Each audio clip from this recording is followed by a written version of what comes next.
Acara selanjutnya adalah pendapat akhir Gubernur Jawa Barat terhadap Ranperda tentang investasi dan kemudahan berusaha, kemudian dilanjutkan dengan penyampaian sambutan Gubernur. Kami persilakan.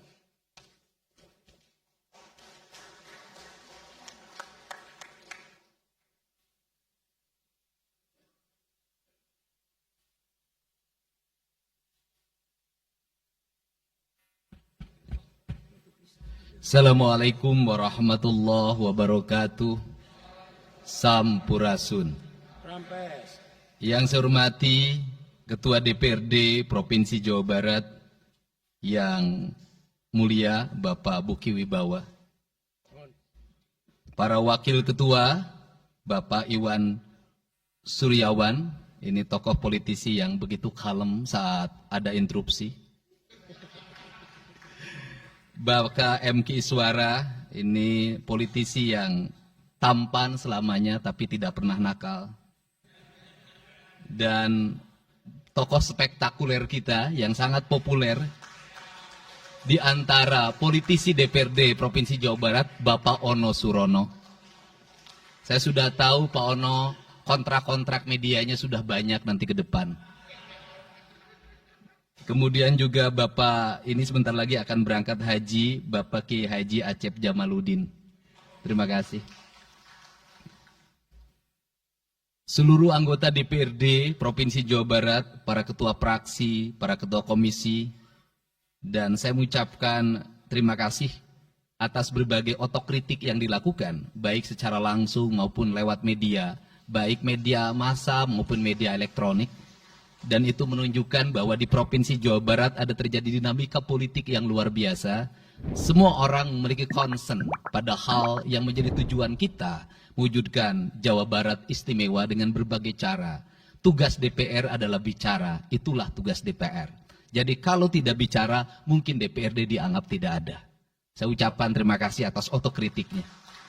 Sekretaris Daerah Provinsi Jawa Barat, kemudian yang mewakili Pangdam 3 Siliwangi, yang mewakili Kapolda Jabar, yang mewakili Kejaksaan Tinggi Jawa Barat, dan khusus untuk Kejaksaan Tinggi Jawa Barat, saya sampaikan ucapan terima kasih, rasa hormat yang tinggi kepada Kejaksaan Agung Republik Indonesia atas tindakannya melakukan penahanan dan mentersangkakan Direktur Utama PT Sritek dan salah satu mantan pejabat BJB yang sudah resign atas kasus dugaan penyimpangan kredit, yaitu menyampaikan kredit ke Bank Jabar, mudah-mudahan tidak salah, kalau salah dikoreksi, sekitar 600 miliar rupiah tanpa agunan yang memadai. Dan ini langkah taktis, dan pemerintah Provinsi Jawa Barat melalui RUPS-nya sudah melakukan koreksi dan perubahan secara total sehingga peristiwa ini tidak akan mempengaruhi kinerja BJB. Saya ucapkan terima kasih. Dan semoga peristiwa ini tidak terjadi lagi di masa yang akan datang. Kemudian yang hormati para staf ahli, para asisten, para kepala perangkat daerah Provinsi Jawa Barat. Yang pertama, forum ini adalah forum kebahagiaan. Ada yang berbahagia hari ini, yaitu seluruh warga Jawa Barat, di mana kita bisa menyelesaikan dua agenda, yaitu agenda pengesahan Raperda tentang investasi dan agenda tentang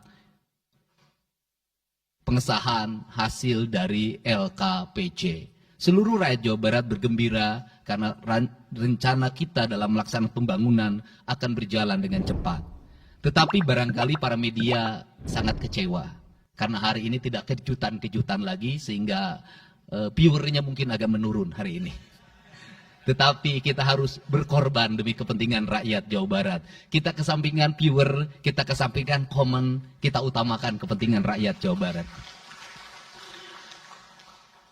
Sebenarnya konsep pidatonya sudah ada, tetapi saya mencoba menyatukannya. Yang pertama adalah bahwa kita bicara tadi tentang berbagai rekomendasi. Dan rekomendasi itu juga termasuk di dalamnya disahkannya Raperda tentang investasi yang sebentar lagi menjadi perda. Apa sih yang menjadi rekomendasi? Rekomendasi pertama adalah angka kemiskinan yang masih tinggi di Jawa Barat. Tetapi saya usul pada Pak Ketua, ke depan kalau LKPJ sebaiknya para bupati wali kota diundang di seluruh Jawa Barat. Karena Jawa Barat itu pertanggungjawabannya bukan di OPD Jawa Barat, tetapi seluruh kinerja pembangunan itu ada di Pemkab dan Pemkot, serta ada di pemerintah desa. Jawa Barat tidak memiliki rakyat yang terkelola secara langsung, karena seluruh pengelolaannya ada di pemerintah kabupaten kota dan pemerintahan desa. Dan saya mohon nanti dipaparkan kemiskinan yang paling tinggi dalam perspektif BPS, dalam perspektif LKPJ dan analisisnya, itu di kabupaten mana, bila perlu sampai di desa mana.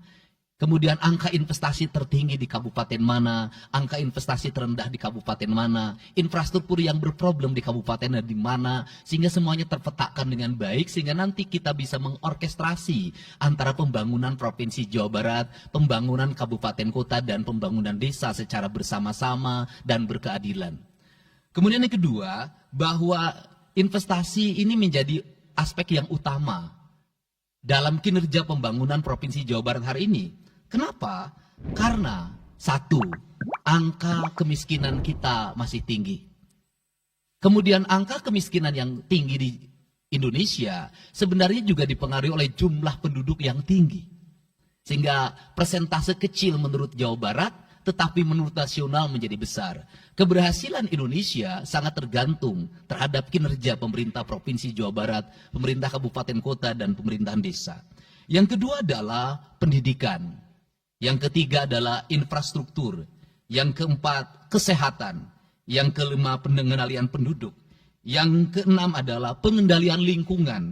Kemudian yang ketujuh adalah belanja pemerintah yang masih besar. Belanja tidak langsungnya, yaitu belanja untuk kepentingan pegawai. Yang kedelapan adalah pengelolaan aset. Seluruh rangkaian yang menjadi rekomendasi ini adalah tugas kami untuk meneruskan rekomendasinya. Tetapi yakinlah bahwa apa yang kami lakukan selama ini, langkah-langkah yang seringkali kontroversi, langkah-langkah yang seringkali dianggap one man show, langkah-langkah yang seringkali dianggap terlalu sendiri dan terlalu konten, sesungguhnya adalah langkah-langkah menyelesaikan ini semua. Saya memberikan contoh. Kalau saya melakukan operasi terhadap penutupan galian C, penutupan areal-areal pelanggaran terhadap lingkungan, kalau saya mengkoordinasikan terlebih dahulu dengan jajaran saya, bisa jadi operasi saya gagal. Kenapa? Karena begitu rapat, besoknya penambangnya sudah tahu apa yang akan kami lakukan. Sehingga kejutan-kejutan itu dilakukan untuk memberikan efek kejut. Dari efek kejut itu melahirkan viral. Dari viral itu melahirkan atensi. Yang pada akhirnya hari ini Jawa Barat seluruh penambangan liar bisa diselesaikan secara hukum dan Kapolda memberi atensi yang sangat tinggi.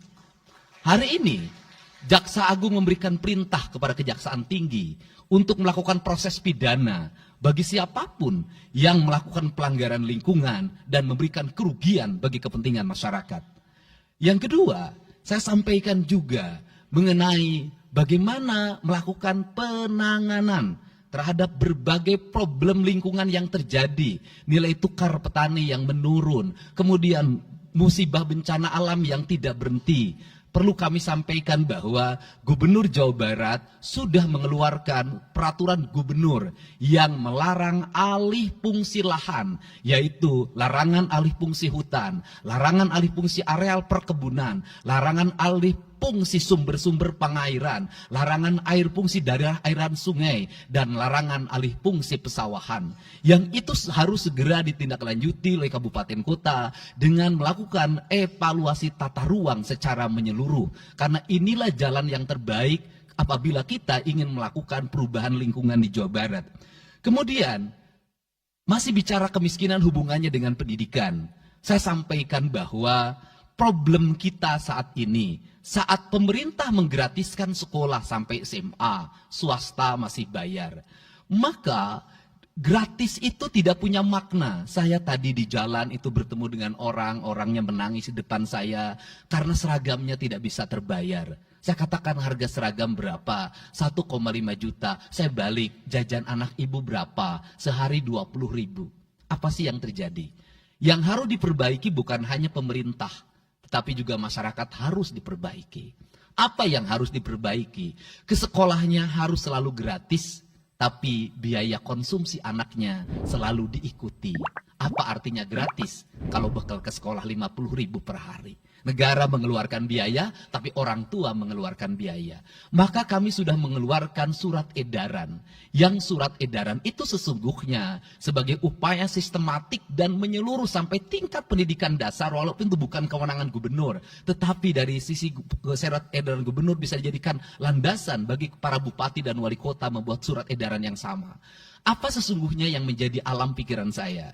Alam pikiran saya, kemiskinan terjadi bukan hanya pada persoalan menurunnya pendapatan, tetapi kemiskinan terjadi yang paling besar adalah karena meningkatnya biaya hidup. Biaya hidup yang tinggi misalnya di sekolah, biaya studi tour, biaya perpisahan, biaya outing kelas, dan berbagai biaya wisudaan, itu adalah biaya yang tinggi dalam pendidikan. Untuk itu, apa yang dilakukan oleh orang tua ketika membelanjakan untuk kepentingan itu? Mereka pinjam bank emok, mereka pinjam bank keliling, mereka pinjam bank pinjol, mereka pinjam NBK, dan mereka pinjam bank Pancasila. Menghentikan ini sesungguhnya, saya lagi menghentikan mereka tradisi meminjam uang dalam keadaan terdesak pada para rentenir. Dan ini strategi untuk menurunkan kemiskinan. Kemudian yang berikutnya adalah perhatian ketika rakyat sakit. Maka pemerintah harus cepat hadir menangani. Kenapa? Karena orang bisa jatuh miskin ke dalam jurang yang lebih dalam. Manakala dia sakit tidak ada yang mengobati, BPJS-nya tidak mampu mengcover, biaya untuk ngontrak selama dirawat di Hasan Sadikin tidak punya, biaya untuk makan untuk keseharian tidak ada, sedangkan tulang punggungnya berhenti karena sakit. Ini juga menyebabkan kemiskinan. Kemudian yang berikutnya, kemiskinan terjadi karena rusaknya sumber daya alam, air yang hilang, sumber penghidupan yang hilang, sumber energi yang hilang, sumber protein yang hilang, sumber kalori yang hilang di lingkungan berupa kerusakan lingkungan, itu akan melahirkan kemiskinan. Maka alam yang tertata sesungguhnya adalah bagian dari upaya untuk menjaga kemiskinan. Kemudian yang berikutnya adalah belanja infrastruktur yang harus meningkat, dan itu di belanja sekarang kita sudah melihat. Itu adalah bagian dari menyelesaikan problem kemiskinan. Konektivitas infrastruktur sangat penting dalam menumbuhkan ekonomi, tetapi di balik itu kebudayaan rakyat tidak boleh berubah. Kenapa? Infrastruktur baik bisa jadi tanahnya dijual karena mahal, pada akhirnya menjadi miskin kembali. Infrastruktur harus seiring dan sejalan dengan kerangka berpikir publik yang mengerti akan hak atas tanah. Kemudian yang berikutnya adalah pengendalian penduduk. Booming penduduk di Jawa Barat relatif besar. Untuk itu harus dibuat berbagai upaya untuk menyelesaikan problem kependudukan. Saya berkali-kali bercerita bagaimana di Majalengka saya bertemu dengan sebuah keluarga yang tinggal di kontrakan, yang ayah dan ibunya tidur ketika jam 11 siang, dan anak-anaknya berjualan di alun-alun. Jumlah anaknya 11, dan ketika saya berkunjung ke tempat kontrakannya sudah hamil lagi yang ke-12. Ini problem. Dan itu saya kemudian di Cirebon, saya berkunjung pada sebuah rumah yang listriknya baru dinyalakan lewat program Provinsi Jawa Barat. Rumahnya itu ternyata anaknya sudah 4. Padahal dia baru saja menyelesaikan rumah dari pinjaman senilai 25 juta. Dan itu pun belum selesai dan rumahnya 1 kamar. Ketika keluar dari rumah itu saya bertemu dengan seorang bapak yang meminta kepada saya untuk ber-KB. Anaknya sudah 7. Dia tak mau lagi untuk anak yang ke-8. Saya katakan bahwa jumlah anak sangat identik dengan problem kemiskinan. Betul, kemiskinan tidak akan bisa diselesaikan dengan hanya mengatur kelahiran, tetapi setidaknya pengaturan kelahiran adalah bagian dari untuk menekan angka kemiskinan.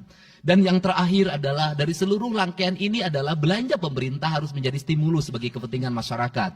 Maka jumlah-jumlah proyek harus terus segera digulirkan, digelontorkan menjadi kegiatan publik sehingga banyak orang yang kuli, banyak orang yang nyapu, banyak toko-toko yang buka, semen terjual, besi terbeli, dan kemudian regulasi ekonomi berjalan. Warung-warung bisa menjadi tempat para kuli siang hari makan siang. Dan ini adalah bagian dari strategi stimulus ekonomi yang digulirkan oleh pemerintah, itu memiliki sumbangsi terhadap 12% pertumbuhan. Dan yang terakhir adalah investasi. Investasi itu modalnya ada 3. Yang pertama adalah konektivitas infrastruktur, ketersediaan jaringan air bersih. Kita jujur hari ini saya sampaikan ke DPRD, banyak perusahaan-perusahaan yang masih menggunakan air bawah tanah tapi tidak berizin. Bayar pajak tidak, jalan terus. Karena kalau dihentikan mereka pabriknya berhenti. Setelah itu apa? Mereka menjadi objek pemerasan beberapa pihak dalam setiap bulan karena dianggap melanggar perda. Tetapi kalau juga mereka dihentikan, maka pabrik itu berhenti. Dilema itu harus segera diselesaikan. Caranya bagaimana? Caranya adalah pemerintah provinsi melalui Bapeda hari ini harus segera merancang daerah-daerah yang menjadi kawasan industri harus dibangun fasilitas infrastruktur jaringan air bersih dalam bentuk investasi pemerintah sehingga nanti dikoreksikan dengan PAM-PAM atau PDAM di setiap kabupaten kota secara terkoneksi. Dan ini jalan bagi kita menyelamatkan lingkungan dan menorong pertumbuhan PDAM di setiap kabupaten kota. Karena apa? Karena angka pembayaran yang dilakukan oleh industri jauh lebih baik dibanding angka rumah tangga dan angka-angka layanan sosial lainnya. Itu yang pertama. Yang kedua adalah tumbuhnya iklim investasi di mana masyarakat merasa nyaman. Investor merasa nyaman ketika perizinannya cepat. Saya memberitahukan ya bahwa di Indramayu ada pabrik sepatu yang selama 2 tahun tidak mau buka hanya karena perizinan lingkungan hidupnya belum kelar. Saya ngambil langkah pasang badan, lakukan pembangunan karena itu menyerap 8.000 tenaga kerja. Kemudian di Cirebon juga seperti itu, banyak perizinan yang menggantung bertahun-tahun. Hari ini saya janjikan dalam 1 bulan ini seluruh perizinan di Jawa Barat tuntas dan selesai. Dan saya meminta kepala BPM TSP menjadi VR pemerintah Provinsi Jawa Barat untuk senantiasa tiap hari melihat data dan dokumen di setiap kabupaten kota. Mana yang terlambat, mana yang mengalami hambatan. Kemudian yang berikutnya adalah kenyamanan dalam berusaha. Kenyamanan dalam berusaha adalah keterangan para investor dan lingkungan masyarakat terhadap berbagai aksi gangguan dari orang yang mengatasnamakan diri preman. Untuk itu hari ini kita cukup bersyukur di Jawa Barat, peristiwa ini sudah hampir tidak ada. Kapolda kalau dengar ada preman, hari ini turun termasuk ke Garut, dengar ada preman, Kapolda turun.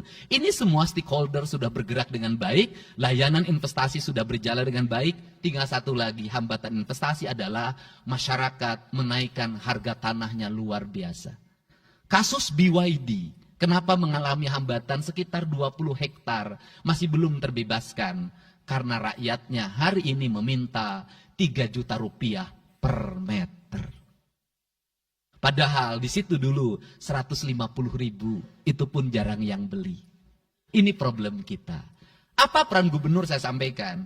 Peran gubernur bukan hanya mendorong bagaimana investasi berjalan melalui mekanisme administratif. Saya sampai turun untuk mijitin orang yang jual agar mau jual. Dan sudah ada beberapa yang berhasil saya rayu, saya dekati dengan harga. Itu pun tidak terlalu rendah, harganya 1,1 juta. Itu sudah paling murah. Ini yang terjadi di Jawa Barat hari ini. Tidak mudah mengelola sebuah wilayah yang begitu luas. Tidak mudah mengelola sebuah daerah yang kabupaten kotanya sudah otonom. Diperlukan pendekatan-pendekatan seorang ayah pada anak-anaknya. Sehingga hari ini saya di Provinsi Jawa Barat, saya tidak memposisikan gubernur. Saya kadang memposisikan menjadi ketua RT. Saya kadang memposisikan menjadi ketua RW. Saya kadang memposisikan menjadi kepala desa. Kenapa? Karena warga ini perlu disentuh dengan pendekatan emosional yang kebapaan, bukan pendekatan struktural. Untuk itu saya yakin bahwa forum ini adalah forum kebahagiaan bagi kita semua. Kita sudah bisa menyelesaikan 2 agenda besar. Semoga ini menjadi kado terindah bagi masyarakat Jawa Barat. Insya Allah kami akan menjalankan pemerintahan dengan baik. Apa yang kami susun, apa yang kami rancang, dan apa yang kami kerjakan adalah semuanya kami dedikasikan untuk kepentingan masyarakat Jawa Barat. Yang terakhir kami sampaikan juga bahwa kami kemarin sudah melapas 273 anak-anak yang mengikuti pendidikan di Dodik Rindam 3 Siliwangi. Hasilnya bisa dilihat secara terbuka di berbagai tayangan. Air mata tidak akan bisa membohongi kejujuran rakyat dan anak-anak itu. Dan saya sampaikan, hari ini ada 13 orang anak yang tinggal di rumah dinas gubernur. Pada saat yang lain orang tuanya datang menjemputnya, dia menangis. tak ada satupun orang tuanya yang datang. Seorang menjadi anak yang terbuang. Dan akhirnya saya memutuskan mereka untuk sekolah di Bandung dan tinggal bersama Gubernur Jawa Barat. Ini cara kita menyelesaikan. Saya ucapkan terima kasih pada semuanya. Semoga kebahagiaan menyertai kita semua. Dan saya yakin setelah kegiatan ini kita akan walk out secara bersama-sama. Wallahu muwaffiq ila aqwamit thoriq. Assalamualaikum warahmatullahi wabarakatuh. Sampurasun. Sekali merdeka tetap walk out secara bersama-sama.